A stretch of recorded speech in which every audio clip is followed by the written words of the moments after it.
সোজা রাস্তা। ইমাম আহমদ ইবনে হাম্বল রাহমাতুল্লাহি আলাইহি একদিন বাড়ি থেকে বের হয়েছেন, নিজের এলাকা থেকে অনেক দূরে পৌঁছে গেলেন, দ্বীনের দাওয়াত নিয়ে গিয়েছেন।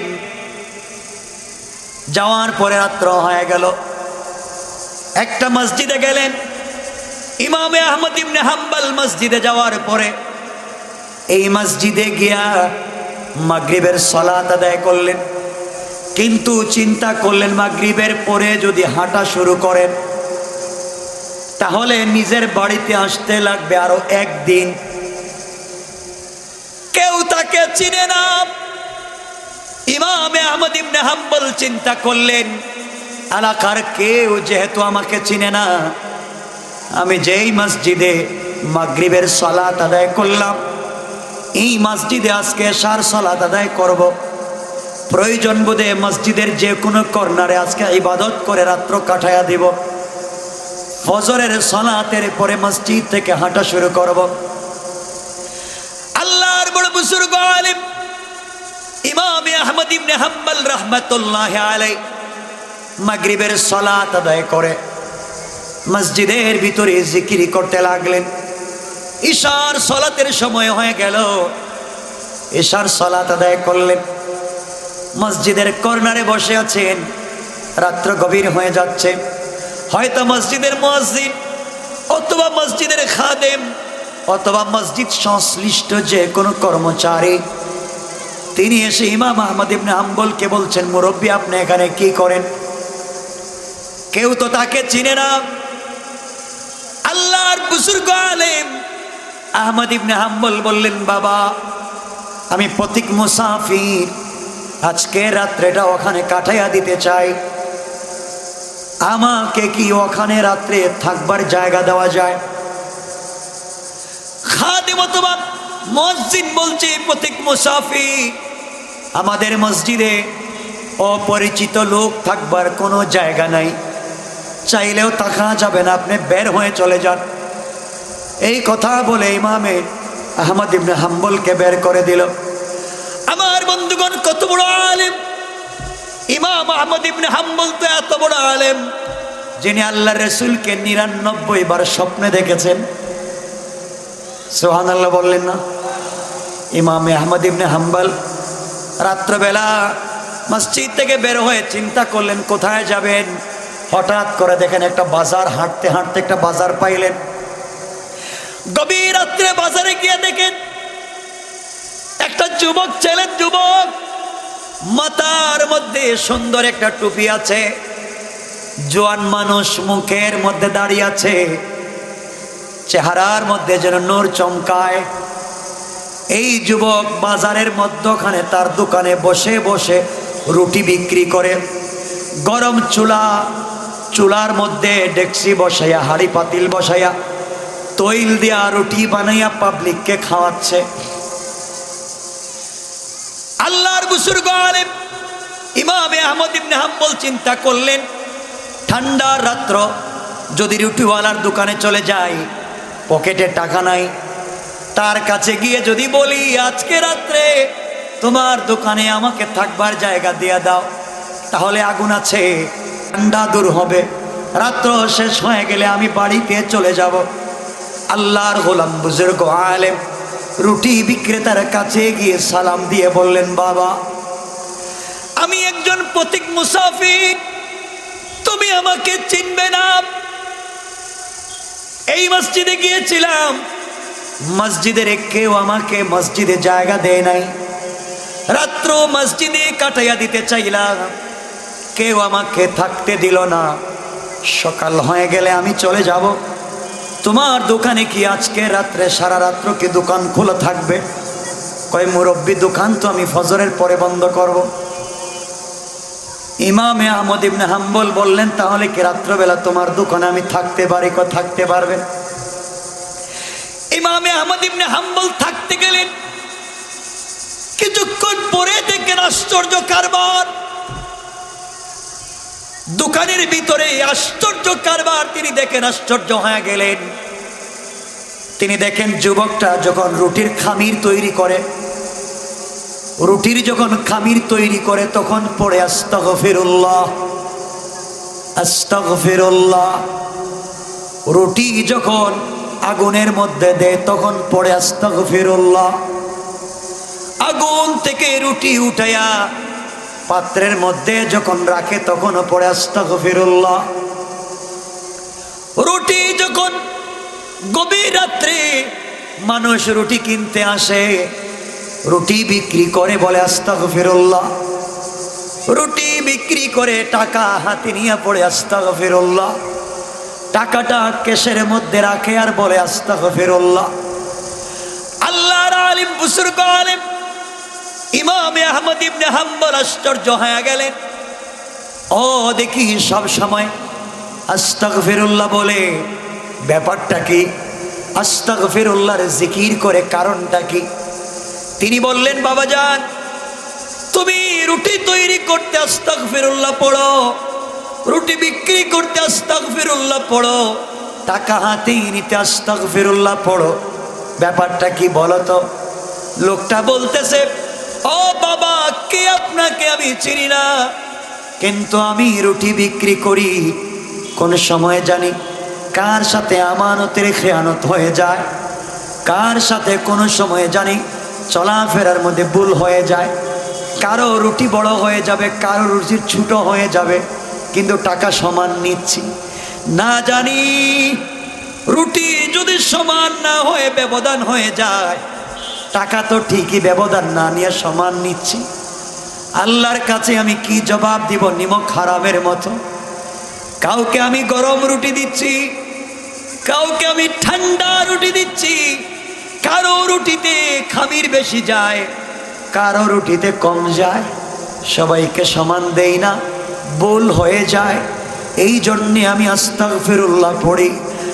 আর আল্লাহকে বলেছি, আল্লাহ তাআলা, আমি যতক্ষণ পর্যন্ত সজাগ আমি থাকবো ততক্ষণ তো আওয়াজ করে আস্তাগফিরুল্লাহ পড়বো।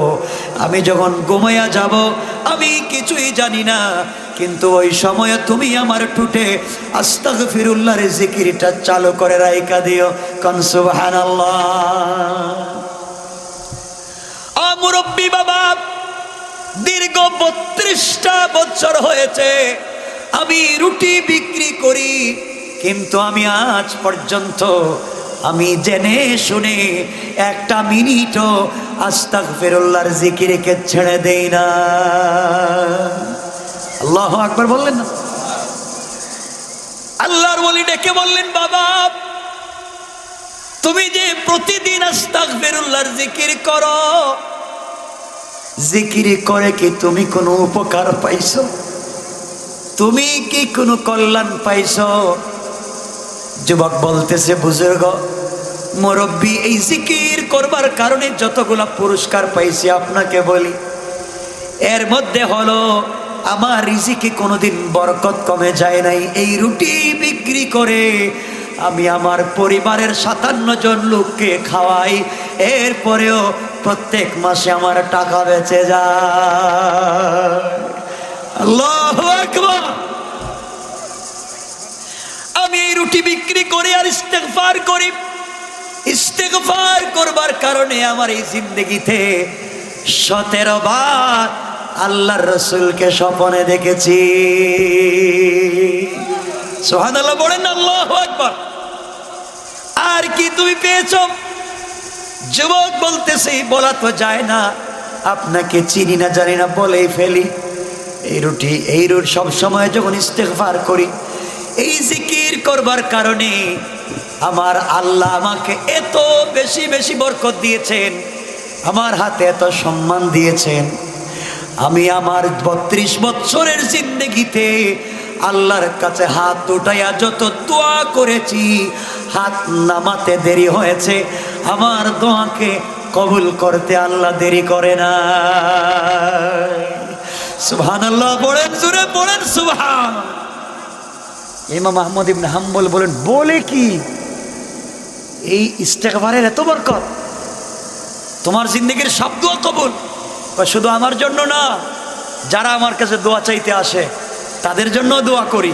তাদের বেলা দোয়া কবুল হয়ে যায়। সুবহানাল্লাহ বললেন না? ইমাম আহমদ ইবনে হাম্বল বললেন, তাহলে তো তুমি মুস্তাজাবুদ দাওয়া। তা বলতে পারি না দাওয়া কিনা, কিন্তু আমার হাত আল্লাহ কোনোদিন ফিরাইয়া দেয় না। সব দোয়া কবুল করছে অবশ্য, আল্লাহর কাছে যা চাইছি হাত নামাবার আগে পাইছি। কিন্তু কিন্তু কি? ইমাম আহমদ ইবনে হাম্বল বলেন, কিন্তু কি? এই কথা বলার পরে যুবকটা কেঁদে দিয়েছে, কেঁদে মাটিতে বসে গেছে আর হাউমাউ করে কান্না শুরু করে দিয়েছে। ইমাম আহমদ ইবনে হাম্বল বলেন, বাবা এখন কান্দো কেন? এই রুটিওয়ালা যুবক বলছে, বাবা আমি আপনাকে চিনি না, কিন্তু আমার 32 বৎসরের জিন্দেগিতে আল্লাহর কাছে যত দোয়া করেছি কবুল করেছেন। আপনি যে আমাকে বললেন জীবনে কোনো দোয়া কবুল বাকি আছে কিনা, কোনোদিন কোনো দোয়া ফেরত আসছে কিনা, এই কথা বলার কারণে ব্যথা পাইলাম। কেন পাইলা? 32 বৎসর থেকে যত দোয়া করি সব দোয়া আল্লাহ কবুল করে, কিন্তু আমার ছোট্ট একটা দোয়া কবুল করে না। ইমাম আহমদ ইবনে হাম্বল আশ্চর্য হয়ে গেলেন, যুবক কি দোয়া আল্লাহ তোমার কবুল করে নাই? আমার একটা দোয়া আল্লাহ আজ পর্যন্ত কবুল করে নাই, সেই জন্য আমি বড় আফসোস করি, তাহাজ্জুদ পড়ি কান্দি, কিন্তু কবুল হয় না। এই একটা দোয়া আমার জিন্দেগির বাকি। কি রে বাবা? আমার দোয়া হলো আমি গোটা দুনিয়ার মানুষের কাছে, যত হুজুরদের কাছে যাই সবার কাছে শুনি, বর্তমান পৃথিবীর সব থেকে বড় আলেমের নাম ইমামে আহমদ ইবনে হাম্বল। গোটা দুনিয়ার বড় আলেমের নাম ইমামে আহমদ ইবনে হাম্বল। আল্লাহর কাছে আমি দোয়া করি, আল্লাহ 32 বছরের সকল দোয়া তুমি কবুল করেছো, তোমার কাছে একটা দোয়া, আমাকে এই জামানার সব থেকে বড় আলেম ইমামে আহমদ ইবনে হাম্বলকে না দেখাইয়া, বাস্তবে সরাসরি সাক্ষাৎ না করাইয়া তুমি আমার কাছে মালাকুল মউত আজরাইল পাঠাইও না। কোন সুবহানাল্লাহ। মুরব্বী বাবা, সকল দোয়া আল্লাহ কবুল করেছে, এই দোয়াটা আল্লাহ কবুল করে নাই। আজ পর্যন্ত আমি ইমামে আহমদ ইবনে হাম্বলকে দেখি নাই।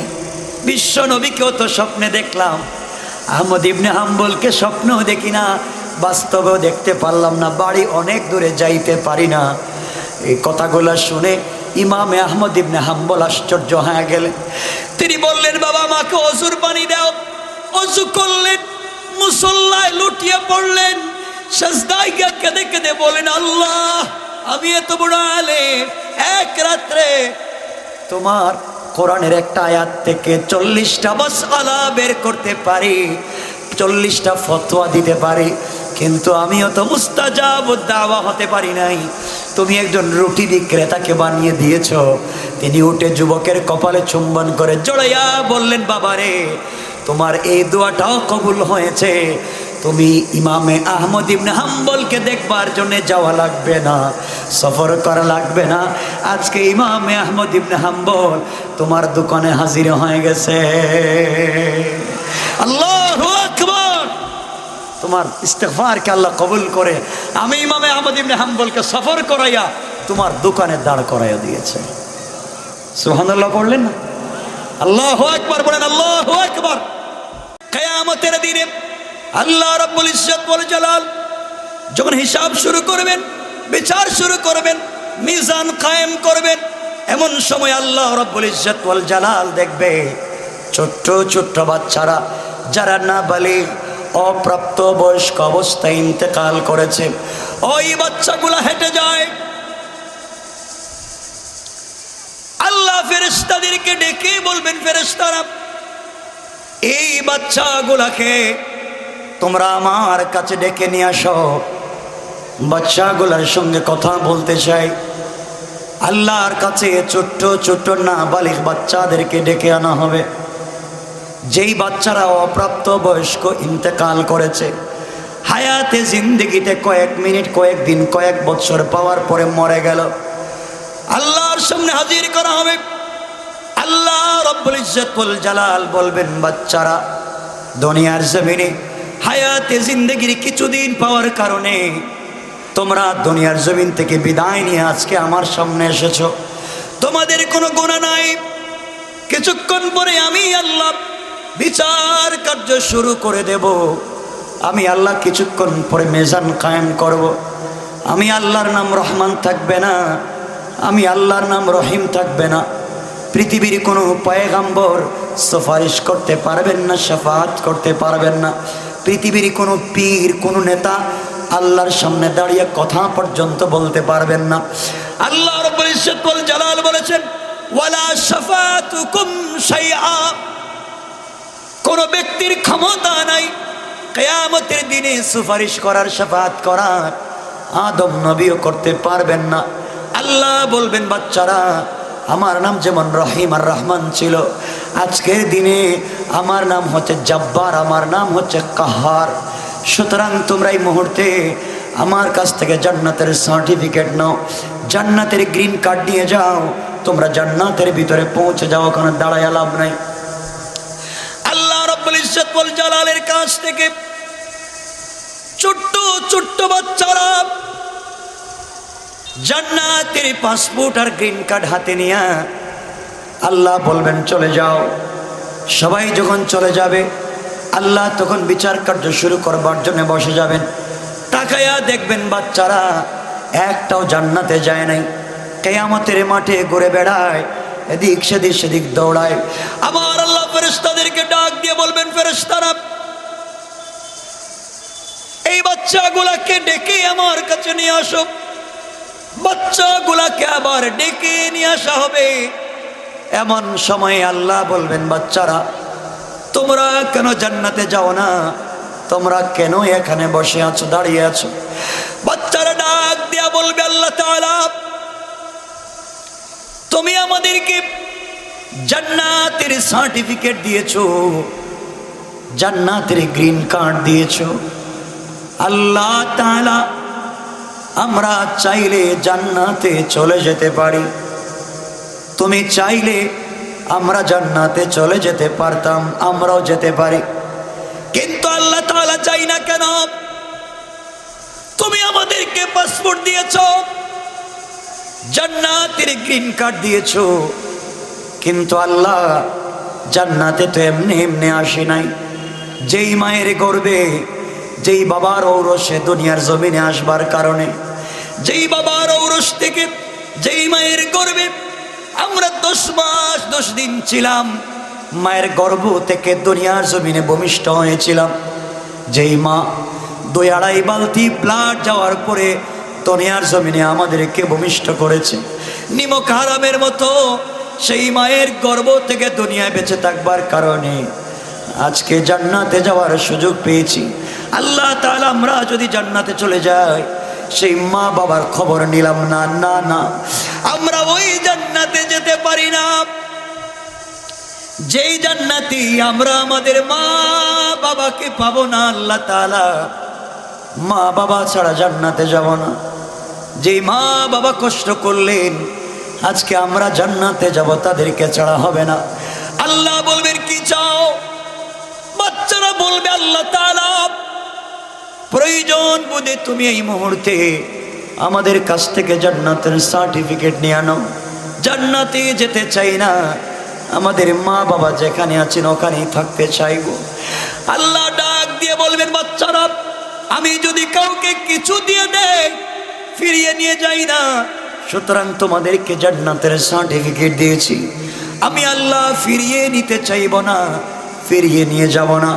তোমরা কিয়ামতের মাঠে কোথায় তোমাদের মা আছে, তোমাদের বাবা আছে, আর যাকে মনে হয় এই মুহূর্তে তোমরা তাকে সুপারিশ করে জান্নাতে নিয়ে যাওয়ার অধিকার আমি আল্লাহ তোমাদেরকে দিলাম। আর মুসলমান বন্ধুগণ, এই কিয়ামতের দিনে আল্লাহর সামনে মনে করেন আপনাদের যশোরের একজন লোক দাঁড়াবে। আল্লাহ বলবেন, তোমার জিন্দেগির হিসাব দাও। যুবক যখন হিসাব দিতে গেল, আমি যা তেলাওয়াত করেছি আল্লাহ বলেছেন যার পাল্লা ভারী হবে সে জান্নাতি, যার পাল্লা হালকা হবে সে জাহান্নামী। আল্লাহ রব্বুল ইজ্জত ওয়াল জালাল বললেন এ গোলামকে তুমি হিসাব দাও। আমার বন্ধুগণ, কিয়ামতের দিন এমন একদিন হবে কেউ কাউকে সুপারিশ করবে না, সাপোর্ট দিবে না আল্লাহর অনুমতি ছাড়া। কেউ যখন কিছু কথা বলতে পারবে না, হিসাব দেওয়ার জন্য যখন দাঁড়াবে, আমলনামা সামনে হাজির করবে, আল্লাহ রাব্বুল ইজ্জত ওয়াল জালাল তার আমলনামা নিয়ে দেখবেন যত গুনাহ তত সওয়াব। সমান সমান গুনাহ যা করেছে সওয়াব তাই করেছে, সকল সমান সমান হয়ে গেছে। আল্লাহ রাব্বুল ইজ্জত ওয়াল জালাল বলবেন গোলাম রে, তোমার যদি একটা নেকি হয়, গুনাহ যা করেছো সওয়াব তাই করেছো, তোমার তো সমান সমান হয়ে গেছে।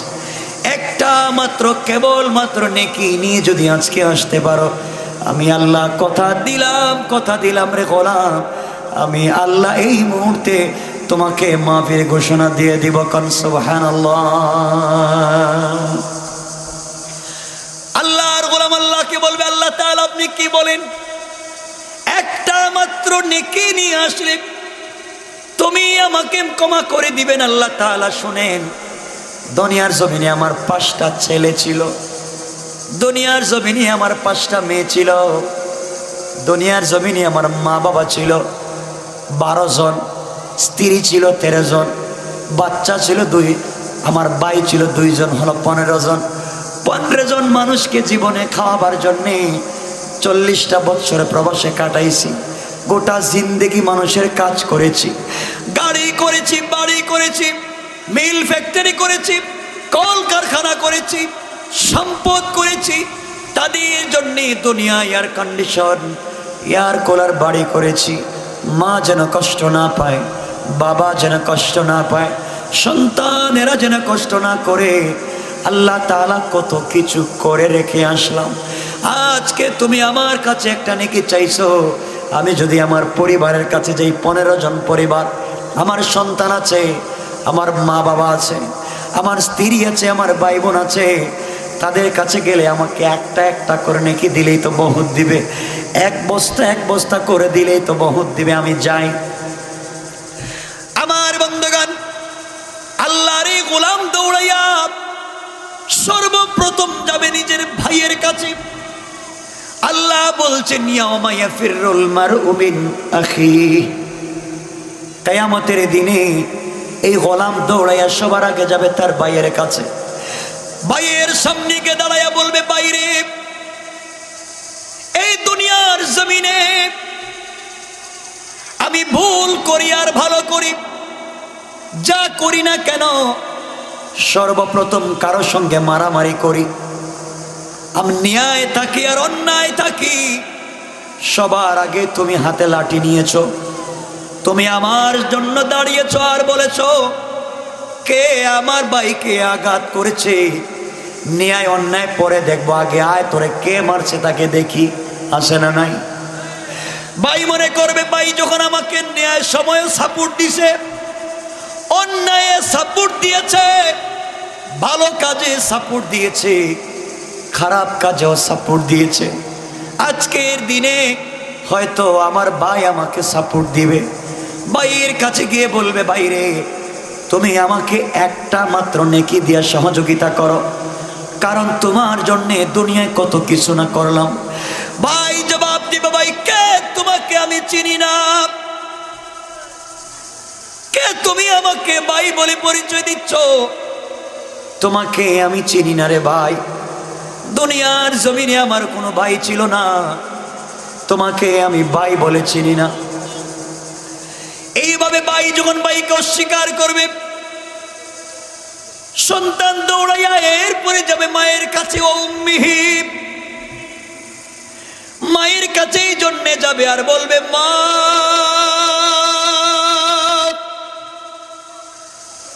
10 মাস তুমি আমাকে পেটে ধারণ করেছো মা, হাঁটু দিয়া পা দিয়া পেটের ভিতরে তোমাকে কত আঘাত করেছি, কত কষ্ট দিয়েছি মা, কত রাত্র তুমি খেতে পারো নাই, হাঁটু দিয়া পেটের ভিতরে আঘাত করেছি, সারা রাত্র পেটের ব্যথায় খাচ্ছ, খাবার মুখে দিয়েছ, বমি হয়ে গেছে। আমি তোমার পেটে ছিলাম, তোমার কোনো রুচি ছিল না। সারা রাত্র কষ্ট করে করে আমাকে পেটে ধারণ করেছ মা। ডেলিভারির সময় 2-2.5 বালতি ব্লাড গিয়েছে তোমার।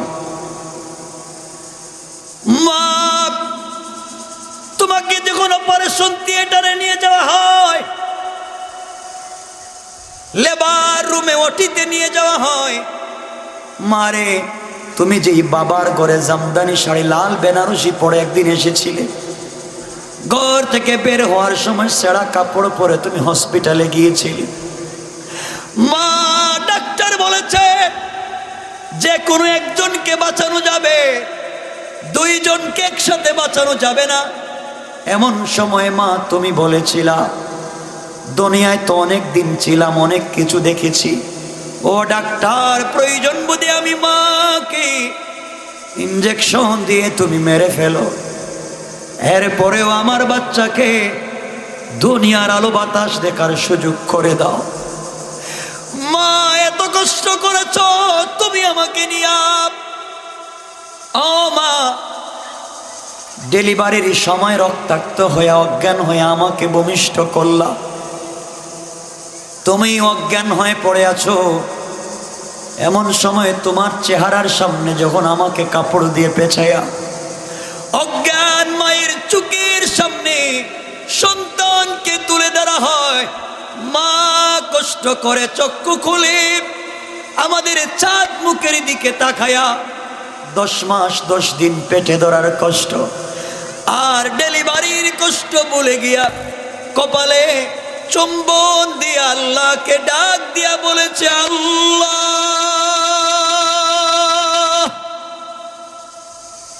এত কষ্টের পরে তুমি আমাকে একটা বাচ্চা দিয়েছো, আল্লাহ আমার হায়াত নেওয়া হলে আমার বাচ্চাকে বড় করে দাও। মা, 2 বছর বুকের দুধ পান করিয়ে মানুষ করেছো, কত রাত্র গিয়েছে, ডান পার্শ্বে নিয়ে তুমি আমাকে শুয়েছ, প্রস্রাব করেছি, বাম পার্শ্বে তুমি আমাকে নিয়ে শুয়েছ, প্রস্রাব করে দিয়েছি।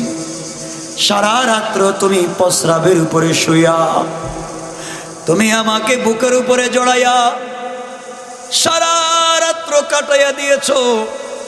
মা, কত রাত্র কত দিনে চোখটা বালিশের সঙ্গে লাগায়া চোখের পানিতে বিছানা ভিজাইয়া দিয়েছ, বালিশ ভিজাইয়া দিয়েছ, নিজে না খাইয়া আমাকে খাওয়াইয়া মানুষ করছো। মা, তোমার জন্য কিছু করতে পারি নাই, কিয়ামতের দিনে একটা নেকির জন্য আটকা পড়ে গিয়েছি। মা,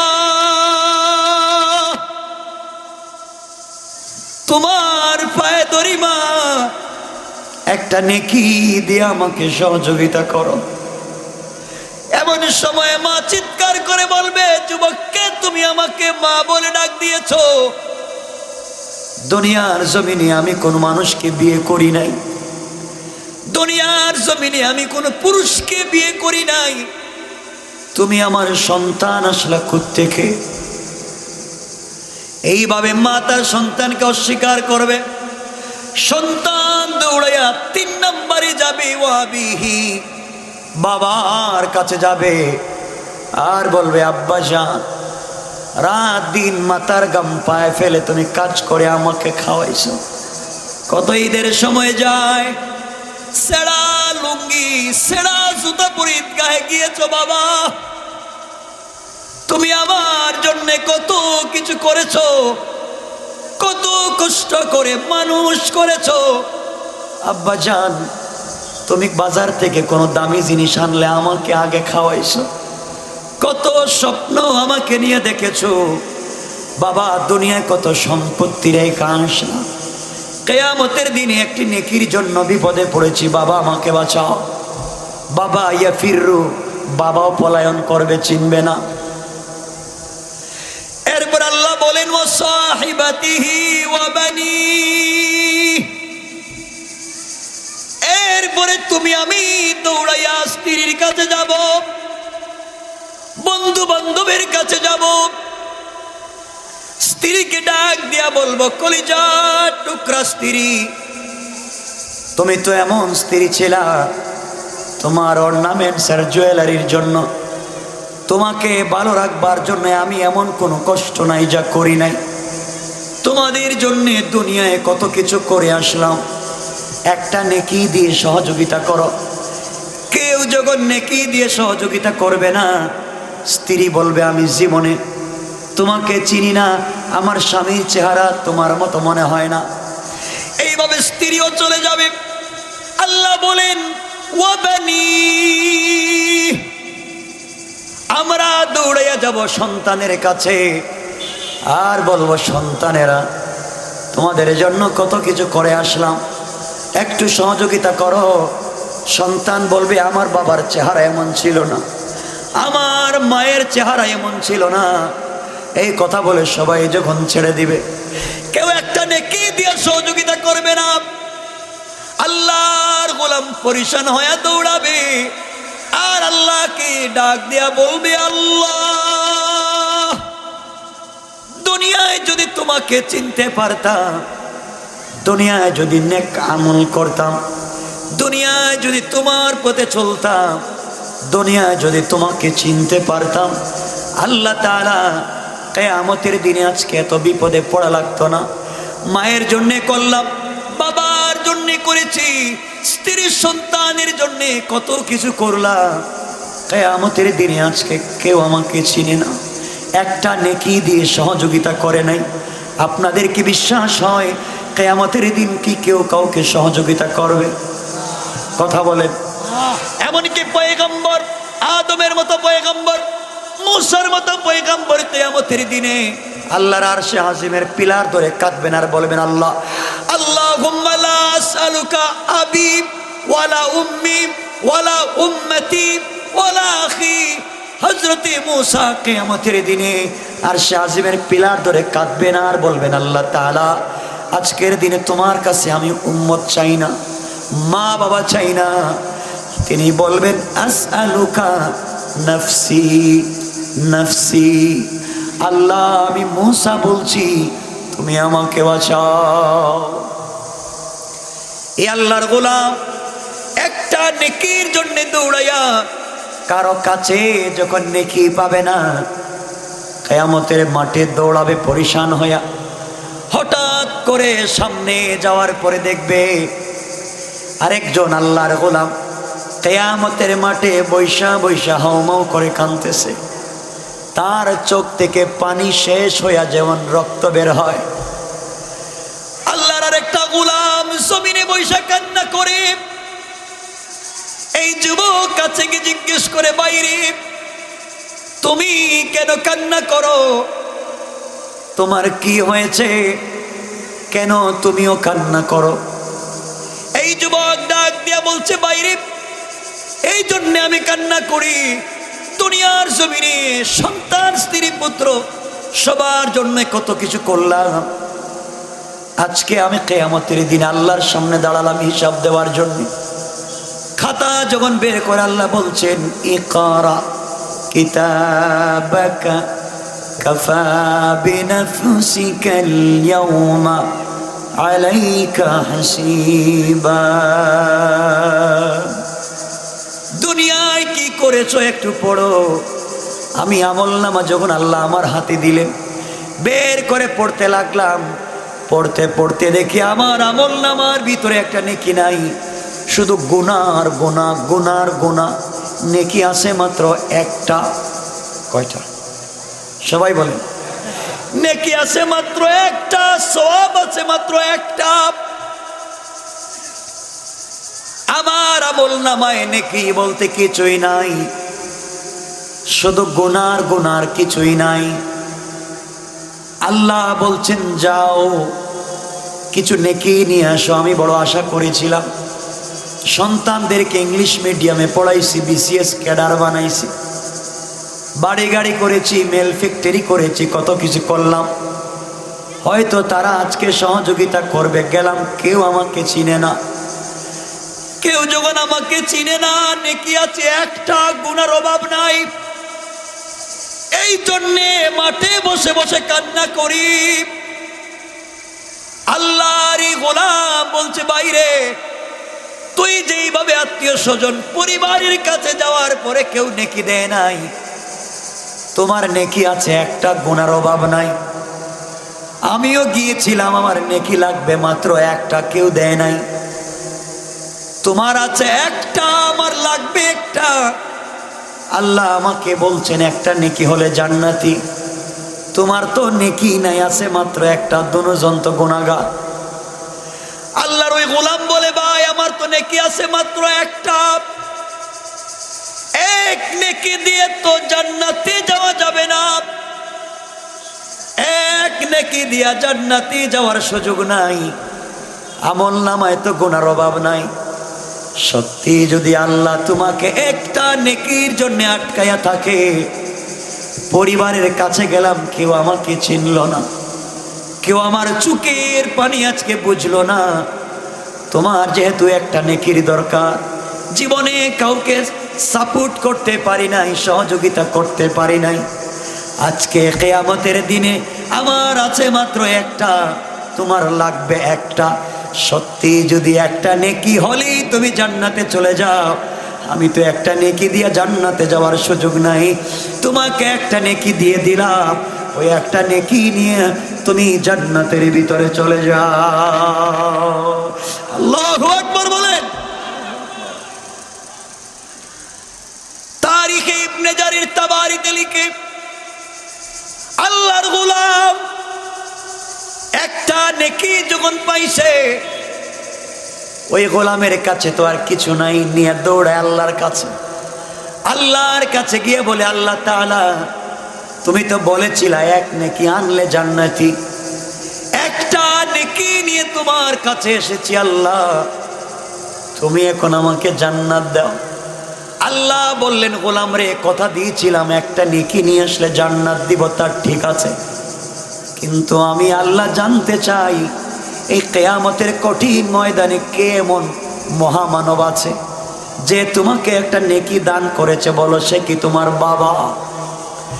আয় আল্লাহ তাআলা, না আমার বাবা আমাকে চিনে নাই। সে কি তোমার মা? আল্লাহ, না না আমার মাও না।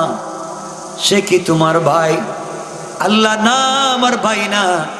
সে কি তোমার স্ত্রী? কয় না। সে কি তোমার সন্তান? না। কে তোমাকে দরদ করে একটা নেকি দিল? আল্লাহ, রাস্তায় একটা গোলাম, তার নেকি নাই, আছে মাত্র একটা, ওইটা দিয়ে কি করবে? কাঁদতেছে, আমার লাগবে একটা।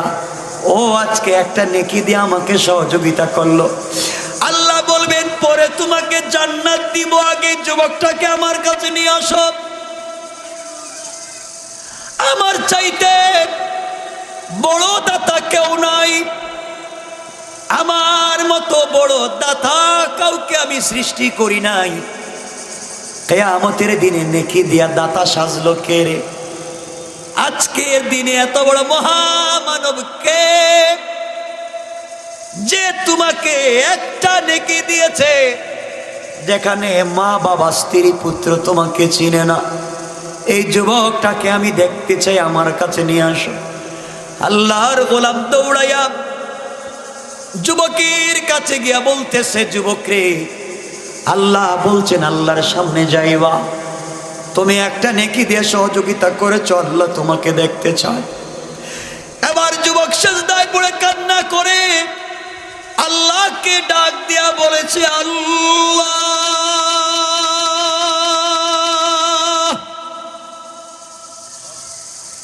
একটা মাত্র নেকি ছিল, তাও দিয়েছি, এখন যে আমার খালি হাত, আমার হাতে গোনা ছাড়া কিছুই নাই, তোমার সামনে গেলে দাঁড়াবার মতো কিছুই নাই, একমাত্র তোমার দয়া ছাড়া কোনো পথ নাই।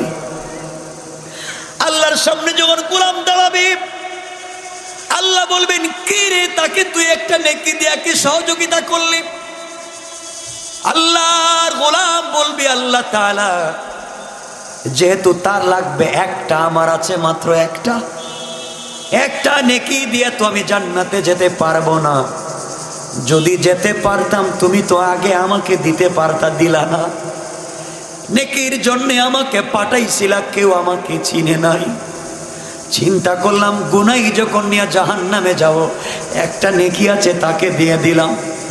আল্লাহ বললেন, গোলাম রে, আমার চাইতে বড় দাতা কেউ নাই। কিয়ামতের দিনে তুমি আমার গোলামকে একটা নেকি দিয়ে আজকে সহযোগিতা করে জান্নাতি বানাইলা। আমি আল্লাহ তোমার উপরে খুশি হয়ে গেলাম। এই মুহূর্তে আমি আল্লাহ তোমার জিন্দগির সবগুলা গুনাহকে মাফ করে আমার কুদরত রহমতের মাধ্যমে জান্নাতি বলে এই মুহূর্তে ফয়সালা করে দিলাম। আল্লাহু আকবার। কথা সংক্ষেপ করে বলি আমার বন্ধুগণ, আল্লাহ রাব্বুল ইজ্জত ওয়াল জালাল গোলামকে মাফ করে দেওয়ার পরে এবার বললেন, জান্নাতে যাও, তুমি আমার দয়ায় জান্নাতে যাও। গোলাম যখন জান্নাতের দিকে দৌড়ায়, আল্লাহ রাব্বুল ইজ্জত ওয়াল জালাল জান্নাতের গেটে যাওয়ার পরে বিশ্বনবী সাল্লাল্লাহু আলাইহি ওয়াসাল্লাম তাবরানীর হাদিসে লিখেন, গোলাম জান্নাতের গেটে যাওয়ার পর আল্লাহ বলবেন, গোলাম থামো, দাঁড়াইয়া যাও। গোলাম দাঁড়িয়ে যাবে, আল্লাহর কাছে বলবে, আল্লাহ তাআলা আমি জানতাম আমার মতো এত বড় নাফরমান গুনাহগারকে জান্নাত দিবা না। লোভ দেখাইছো, জান্নাতের গেটে আটকায়া দিয়েছো। আল্লাহ বলবেন, যেখানে বলছি দাঁড়াবার দাঁড়াইয়া যাও, জায়গায় দাঁড়াইয়া পিছন দিকে তাকাও। আল্লাহর গোলাম যখন পিছন দিকে তাকায়, তাকায়া দেখে কোটি কোটি মানুষ দাঁড়াইয়া আছে, নারী পুরুষ সবাই চিৎকার করে কাঁদতেছে। যুবক জিজ্ঞাসা করে, আল্লাহ তারা কারা? আল্লাহ বললেন, তারা মুসলিম মুমিন, কিন্তু গুনাহ করেছে। মুমিন নামাজ পড়ে জিনা করেছে, নামাজ পড়ে সুদ খাইছে, নামাজ পড়ে মিথ্যা বলছে, এমন গুনাহগারদেরকে আটকায়া রাখছি। কোটি কোটি জাহান্নামীকে আটকায়া রাখছি, লাইন ধরাইয়া জাহান্নামে দিব। আল্লাহ তাহলে আমাকে দাঁড় করাইয়া ওদের দিকে তাকাতে বলে, আমাকে লজ্জা দিলা, আমাকে অপমান করলা। তুমি তো আমি জানি জান্নাত দিবা না, অপমান করলা দাঁড় করাইয়া। আল্লাহ বললেন, গোলাম না, তোকে অপমান করি নাই। তুই আজকের দিনে আমার একটা গোলামকে একটা নেকি দিয়া কিয়ামতের মাঠে তাকে জাহান্নাম থেকে বাঁচাবার জন্য যেই দয়া দেখালে রে গোলাম, আমি আল্লাহ যদি তোর নামে সবগুলা জান্নাত লিখে দেই, এরপরও আমি আল্লাহর মন খুশি হবে না। আমি আল্লাহর মন খুশি হয় না। তোকে কি দিলে মন খুশি হবে বুঝি না, কি দিলে মনে শান্তি পাবো বুঝি না। এই জন্যে আমি আল্লাহ তোকে দাঁড় করাইয়া পাবলিকের দিকে তাকাতে বললাম, এই মুহূর্তে তুই তোর হাতের শাহাদত দুইটা আঙ্গুলি দিয়া এইভাবে পাবলিকের দিকে আঙ্গুলটা ইশারা করবে।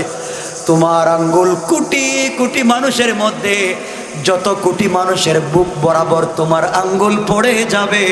আমি আল্লাহ তোমার উসিলায় সবাইকে মাফ করে জান্নাতের ফয়সালা করে দিলাম। আল্লাহু আকবার। আল্লাহ বলবেন, গোলাম জানিস তোকে কেন মাফ করছি? কয় না। কেন বলতো? তুই একটা নেকি কোথায় পাইলে? কয় তাও তো জানি না। আল্লাহ রাব্বুল ইজ্জত ওয়াল জালাল বলবেন, গোলাম রে, দুনিয়ার জমিনে চলার পথে যতই গুনাহ করলে, কিন্তু হাঁটবার সময় আল্লাহর গোলাম শুধু আস্তাগফিরুল্লাহ আস্তাগফিরুল্লাহ আস্তাগফিরুল্লাহ এই আমল করতো। আল্লাহ বলেন, এই আমলের ওসিলায় আমি আল্লাহ আজকে তোকে জান্নাতি ফয়সালা দিয়া তোর ওসিলায় কোটি কোটি মানুষকে জান্নাতি বানাইয়া দিলাম। সুবহানাল্লাহ, জোরে বলেন। আল্লাহর পয়গম্বর আখিরি জামানার নবী জনাবে মুহাম্মদুর রাসূলুল্লাহ সাল্লাল্লাহু আলাইহি ওয়াসাল্লাম দ্বীনের দাওয়াত যখন দেওয়া শুরু করে দিলেন, ইসলামের কথা বলা শুরু করে দিলেন, আল্লাহ রাব্বুল ইজ্জত ওয়াল জালাল কোরআনে আয়াত নাজিল করে জানাইয়া দিলেন, ওয়া আনজির আশীরাতাকাল আকরাবিন। বন্ধু, আপনি দ্বীনের দাওয়াত দেন আপনার প্রতিবেশীর কাছে। কি বুঝাতে চাই বুঝবেন। আল্লাহর পয়গম্বর দ্বীনের দাওয়াত শুরু করে দিলেন প্রতিবেশীর কাছে ইসলামের ফোকাস পৌঁছে দেওয়ার জন্য। আল্লাহর পয়গম্বর একদিন সকালবেলা সাফা পাহাড়ে আরোহণ করলেন, মক্কার সকল মানুষকে ডাক দিলেন। তিনি চিৎকার করে বললেন, ইয়া সাবাহা। সকালবেলা কেউ যদি সাবাহা বলে চিৎকার করে তাহলে মানুষ মনে করে কোনো বিপদ আছে, গ্রহণযোগ্য কোনো সংবাদ আছে, সকল মানুষ পৌঁছে যায়। যারা যেতে পারে না তারা প্রতিনিধি পাঠাইয়া দেয়। আল্লাহর পয়গম্বর পৌঁছে গেলেন, চিৎকার করলেন। মক্কার এবং কুরাইশের সকল নেতা কর্মী লিডারেরা পৌঁছে গেল। যারা যাইতে পারলো না তাদের প্রতিনিধি পাঠাইয়া দিলাম। আল্লাহর পয়গম্বর চিৎকার করে বললেন, শোনাব, আমি যদি তোমাদেরকে বলি তোমাদের বিরুদ্ধবাদীরা তোমাদের উপর আক্রমণ করবে, তোমাদের জান মাল নষ্ট করবে, তোমাদের এলাকাকে দখল করবে, তোমরা কি আমার কথা বিশ্বাস করবে? এই কথা বলবার পরে সবাই ডাক দিয়া বলল, মুহাম্মদ ইবনে আব্দুল্লাহ, তুমি কোনো কথা বলতে দেরি হবে, আমাদের মানতে দেরি হবে না, তুমি বলো তো কি হয়েছে। আল্লাহর পয়গম্বর বললেন, আসলিম তাসলাম, ইসলাম কবুল করো, মূর্তি পূজা ছেড়ে দাও, আগুনের পূজা ছেড়ে দাও, পাথরের পূজা ছেড়ে দাও। সমাজের মধ্যে একমাত্র কেবলমাত্র আল্লাহর তাওহীদ চলবে, আমার রিসালাত চলবে। তাওহীদ আর রিসালাত ছাড়া তৃতীয় কোনো পথ নাই। আল্লাহর হুকুম মানতে হবে, আমার তরিকা ফলো করতে হবে। দুনিয়ায় কোনো পীরের, কোনো বাবার, কোনো নেতার তরিকা ফলো করা যাবে না। এই কথা বিশ্বনবী বললেন। মক্কার মানুষ তাদের মনের কথা এখন পর্যন্ত বলে নাই, তারা কোনো উত্তর দেয় নাই, শুধু আমার নবীর কথাগুলো শুনে যাচ্ছে। এখন পর্যন্ত মক্কার কোনো মানুষ প্রতিক্রিয়া ব্যক্ত করে নাই। এমন সময় নবীজির আপন চাচা আবু লাহাব দাঁড়িয়ে গেল, চিৎকার করে ডাক দিল, হাতের মধ্যে পাথর নিল আর বলতে চাইল, তাব্বান লাকা ইয়া মুহাম্মদ সাইরাল ইয়াউম আলিহাদা জামাতানা আদাওতানা। ও মুহাম্মদ ইবনে আব্দুল্লাহ, তোমার সারাদিন ধ্বংস হয়ে যাক, তুমি কি এই কথা বলবার জন্য আমাদেরকে দাওয়াত করেছো? এই কথা বলে হাতের মধ্যে পাথর নিয়ে নবীজিকে আঘাত করবার জন্য যখন উদ্যত হলো, আঘাতে লাগলো। আমি ঘটনা বলতে চাই, বিশ্বনবী দ্বীনের দাওয়াত দিলেন। বাহিরের লোক, গ্রামের লোক, দেশের লোক, শহরের লোক, মক্কার মানুষ কোনো প্রতিক্রিয়া ব্যক্ত করলো না। সবার আগে যেই ব্যক্তি বাধা দিয়েছে, গালি দিয়েছে, সে রাসূলের কে? সবাই বলেন। শুধু চাচা না, তিনটা, এখানে তিনটা পরিচয়। একটা তো চাচা, আর একটা হলো রাসূলের বিয়াই। নবীজির দুটা মেয়েকে আবু লাহাবের দুইটা ছেলে উতবা এবং উতাইবার কাছে বিয়ে দিয়েছিলেন। একদিকে বিয়াই, একদিকে চাচা, আর সব থেকে বড় পরিচয় বাবার ভাই, মানে ঘরের লোক। কথা বলেন না কেন? কিসের লোক? কথা বলেন না কেন? ঘরের লোক। বিশ্বনবী দ্বীনের দাওয়াত দিলেন, সর্বপ্রথম যে বাধা দিল সে কে? ঘরের লোক। সে কে? সর্বপ্রথম বাধা দিছে বাহিরের লোক না ঘরের লোক? ঘরের লোক। দীর্ঘদিন পরে নবীজি দাওয়াত দিতে গেলেন উক্কাজের মেলায়। আগে মেলা হতো, উক্কাজের মেলা জনপ্রিয় মেলা ছিল, গান হতো। নবীজিও গিয়েছেন মেলায়, তবে গানে যান নাই। গান হচ্ছে আর নবীজি মেলায় দৌড়াচ্ছেন আর চিৎকার করে বলছেন, ইয়া ইউহান্নাস আসলিম তাসলাম। চিৎকার করে করে বলছেন, ও মানুষ, ইসলাম কবুল করো, শান্তিতে থাকবা। এমন সময় ওই জায়গায় একজন সাহাবী ছিলেন, পিচ্ছি। তখন তিনি সাহাবী হন নাই, কালিমা পড়েন নাই। তার নাম ছিল তুফাইল ইবনে আমর আদ-দাওসি। দাউস গোত্রের লোক ছিলেন। হযরত তুফাইল বাবার সঙ্গে মেলা দেখতে গিয়েছিলেন। তিনি আব্বাকে বলেন, আব্বা জান, কে? যেই লোকটা বলতেছে আসলিম তাসলাম, এমন সময় নবীজি যখন বলতেছেন ইসলাম কবুল করো শান্তিতে থাকবা, একটা লোক পিছন থেকে বলছে, ও মেলার মানুষ, যে বলতেছে ইসলাম কবুল করো ও বাটপার, ওরে মানা যাবে না। নাউজুবিল্লাহ বললেন, সবাই বলেন না নাউজুবিল্লাহ। তোফায়েল বলেন, আমি আমার বাপকে জিজ্ঞেস করলাম, আব্বাজান যেই লোকটা গালি দিল সে কে, আর যাকে গালি দিল সে কে? তোফায়েল বলেন, আমার আব্বা বললেন যেই লোককে গালি দিয়েছে তার নাম মোহাম্মদ ইবনে আব্দুল্লাহ, আর যে গালি দিল সে তার আপন চাচা আবুল আহাব। তাহলে বোঝা গেল নবীজি ঘরে দাওয়াত দিলেন, বাধা দিছে ঘরের লোক, মাঠে গিয়ে দাওয়াত দিলেন, বাধা দিছে, কথা বলে না ঘরের লোক। বোঝা গেল আজকে দিনের দাওয়াত দিতে ইসলামী আন্দোলনের কর্মীদেরকে হিন্দু বৌদ্ধ ইহুদি খ্রিস্টান যত বাধা দেয় তার চাইতে বেশি বাধা দেয় আমার মতো তোমার মতো টুপিওয়ালা পাঞ্জাবিওয়ালা ঘরের লোক। ঠিক কিনা বলেন? ঘরের লোক থেকে সাবধান। কেমনে বুঝায়? ওরা কৌশল করে দিনকে মুছে দিতে চায়, আল্লাহর জমিন থেকে দিনকে মুছে দিতে চায়। মনে রাখবেন, ওরা যেই জিনিস দিয়ে দিনকে মুছে দিতে চায় আল্লাহ ওই জিনিস দিয়ে দিনকে প্রতিষ্ঠা করে দিতে পারেন। পারেন কি পারেন না? এই কথা বলবার পরে আবুল আহাব বাড়িতে আসলো। সংক্ষেপ করে বলি, আল্লাহর পয়গম্বরের কাছে আল্লাহ সূরা লাহাব নাজিল করে জানিয়ে দিলেন যে আবুল আহাব গালি দিয়েছে, আল্লাহ তাকে ধ্বংস করে দিয়েছেন, বলেছেন হ্যাঁ ধ্বংস করে দিয়েছেন। ওই কথা বলে আল্লাহ থেমে যান নাই, আল্লাহ মধ্যখানে বললেন ওয়ামরাআতুহু হাম্মালাতাল হাতাব। আল্লাহ রাব্বুল ইজ্জত ওয়াল জালাল বললেন, শুধু আমি আল্লাহ আবুল আহাবকে ধ্বংস করি নাই, আবুল আহাবের স্ত্রী উম্মে জামিলকেও ধ্বংস করে দিয়েছে। উম্মে জামিলকে ধ্বংস করবার কথা কেন বললেন? মনোযোগ দিয়ে শোনেন। এই উম্মে জামিল আমার নবীকে মারবার জন্যে, আঘাত করবার জন্যে, রক্তাক্ত করবার জন্যে বিভিন্ন জায়গায় রাস্তাঘাটে আমার নবীকে বেইজ্জত করত, গালি দিত।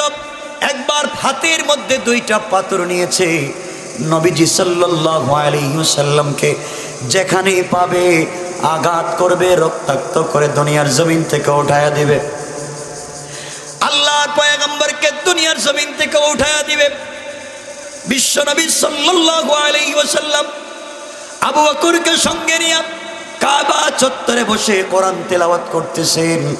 আবু বকর শুয়ে আছেন, আবু বকর শুয়ে আছেন, বিশ্ব নবী বসে বসে কোরআন তেলাওয়াত করতেছেন। আল্লাহর পয়গম্বর বলেন, আবু বকর তুমি বসো। আবু বকর বসলেন। আমার নবী আবু বকরের রানের উপরে মাথা রেখে কোরআন তেলাওয়াত করে যাচ্ছেন। হঠাৎ করে আবু বকর তাকায়া দেখেন উম্মে জামিল নবীজির চাচি এবং বেআইন হাতের মধ্যে পাথর নিয়ে আসতেছে, নবীজিকে আঘাত করবে, দুনিয়ার জমিন থেকে উঠায়া দিবে। আবু বকর চিৎকার করে বললেন, ইয়া রাসূলুল্লাহ, ইয়া হাবিবাল্লাহ, আল্লাহর পয়গম্বর উম্মে জামিল দুনিয়ার জমিন থেকে আপনাকে উঠায়া দেওয়ার জন্য হাতের মধ্যে পাথর নিয়ে আসতেছে, আপনাকে আঘাত করবে। আপনাকে যদি আঘাত করে তার চাইতে লজ্জার আর অপমানের কিছু হতে পারে না। আপনি আমাকে অনুমতি দেন উম্মে জামিলকে আঘাত করে দুনিয়ার জমিন থেকে উঠায়া দেন। আল্লাহর পয়গম্বর আখিরি জামানার নবী চিৎকার করে বললেন, আবু বকর চিন্তার কোনো কারণ নাই, ভয়ের কোনো কারণ নাই। আল্লাহ রাব্বুল ইজ্জত ওয়াল জালাল বলেছেন, বন্ধু আমার, কেউ যদি তোমাকে আঘাত করবার জন্য আসে, কেউ যদি তোমাকে মারবার জন্য আসে, ওই সময় তুমি আমি আল্লাহর কোরআন থেকে তেলাওয়াত করবা। আমি আল্লাহ রাব্বুল ইজ্জত ওয়াল জালাল কোরআন তেলাওয়াতের বরকতে তোমাকে কাফির থেকে হেফাজতের জিম্মাদার নিলাম। কান সুবহানাল্লাহ। আমার বন্ধুগণ, বিশ্বনবী শুয়ে শুয়ে কোরআন থেকে তেলাওয়াত শুরু করে দিলেন। উম্মে জামিল এসে সরাসরি আমার নবীর সামনে দাঁড়ালো। আমার নবীর সামনে দাঁড়াইয়া আবু বকরকে ডাক দিয়া বলতেছে, আবু বকর তোমাকে একা একা দেখতেছি, তোমার বন্ধু মোহাম্মদ ইবনে আব্দুল্লাহ কোথায়? হত্যা করবার জন্য এসেছিলাম, হাতে পাথর নিয়ে এসেছিলাম, সে কোথায় গেল? আবু বকর রাদিয়াল্লাহু তাআলা চিন্তায় পড়ে গেলেন, কি বলে? আমি দেখি আমার সামনে বিশ্বনবী শুয়ে আছেন, আমার রানের উপরে মাথা রেখে শুয়ে আছেন। আমি তার চেহারা দেখি, তার চেহারার দিকে তাকাইয়া আমার কান দিয়ে কোরআন তেলাওয়াত শুনি। উম্মে জামিল বিশ্ব নবীর সামনে দাঁড়ায়া নবীজিকে দেখে না, আমাকে যখন দেখে ব্যাপারটা বুঝতে পারলাম না। আবু বকর বলেন, উম্মে জামিল রে, তুমি যেই নবীকে খুঁজবার জন্য এসেছো, যাকে মারবার জন্য এসেছো, তুমি খুঁজে খুঁজে দেখো তিনি কোথায় আছেন। উম্মে জামিল খুঁজতে লাগলো, নবীজিকে কোথাও পেল না, অথচ নবীজি আবু বকরের রানের উপরে শুয়ে আছেন। উম্মে জামিল সামনে দাঁড়ায় আছে, নবীজিকে দেখে নাই। চিৎকার করে ডাক দিয়ে বলল, আবু বকর আমি চলে যাই, তোমার বন্ধুকে আমি পেলাম না, তোমার বন্ধুকে খুঁজে খুঁজে পেলাম না। আমি যদি তাকে মক্কার কোথাও পাই, তাকে বলে দিবা যেখানে পাইব আঘাত করে হত্যা করব। চিৎকার করে কথাগুলা বলে যখন চলে যায়, হযরতে আবু বকর সিদ্দিক বিশ্বনবীকে জড়ায়া চোখের পানি ছেড়ে কান্না শুরু করলেন। আর ডাক দিয়া বলেন, ইয়া রাসূলুল্লাহ, ইয়া হাবিবাল্লাহ, আল্লাহর পয়গম্বর, আপনি আমার সামনে শোয়া, আপনার তেলাওয়াত শুনি, দুইটা চোখ দিয়ে আপনাকে দেখি। উম্মে জামিল আপনার সামনে দাঁড়িয়ে আপনাকে দেখে না, আমাকে দেখে। এর কারণ কি? আল্লাহ নবী চোখের পানি ছেড়ে দিলেন আর ডেকে ডেকে বলেন, আবু বকর, আমার আল্লাহ কোরআনে কারীমের ভিতরে বলেছেন, আগো আল্লাহর পয়গম্বর, কোন কাফের যদি আপনাকে মারার জন্য আসে, কোন দুশমন যদি আপনাকে মারার জন্য আসে, ওই সময় আমি আল্লাহর কোরআন থেকে তিলাওয়াত করবেন। আমি আল্লাহ কোরআন তিলাওয়াতের বরকতে হিজাবাম মাসতুরা, আকাশ থেকে একটা গোপন পর্দা পাঠাইয়া আমি আল্লাহ তোমার আর কাফেরের মধ্যখানে গোপন পার্টিশনার পর্দা তৈরি করে দেই। এই জন্যে কোরআন তিলাওয়াতের কারণে কাফের তোমাকে দেখতে পারে না। কারণ সুবহানাল্লাহ। এই জন্যে আমার আল্লাহ বলেছেন, কাফের বেঈমানেরা দিনকে মুছে দেওয়ার জন্য যত কৌশল করো, আল্লাহ কোরআনে কারীমের ভিতরে বলেন, ওয়া মাকারু ওয়া মাকারাল্লাহ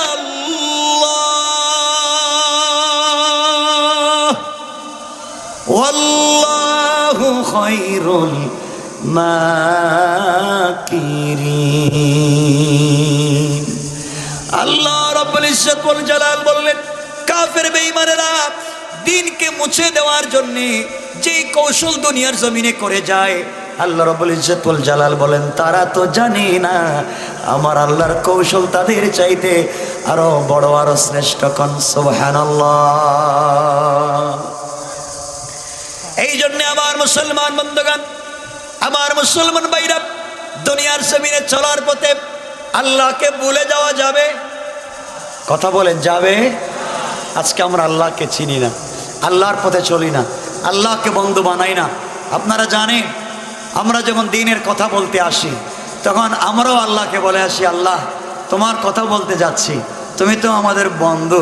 পাবলিক আঘাত করবে, গ্লাস ভেঙে দিবে, মামলা দিবে, গাড়ি আটকায়া দিবে, কি করব?